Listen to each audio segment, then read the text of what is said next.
Level 5, Elementary. Goldilocks and the Three Bears. Goldilocks liked to explore the forest. One day, she came across a small house.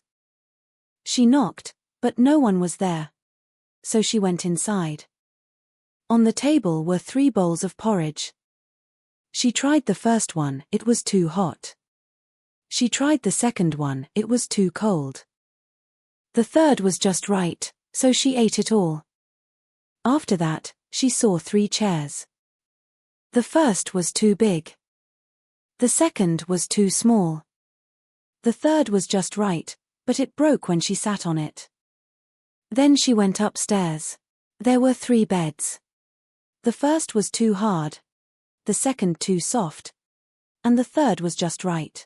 She fell fast asleep. Soon, the 3 bears returned. They saw the empty bowls, the broken chair, and Goldilocks asleep in the little bed. Goldilocks woke up, screamed, and ran out into the forest.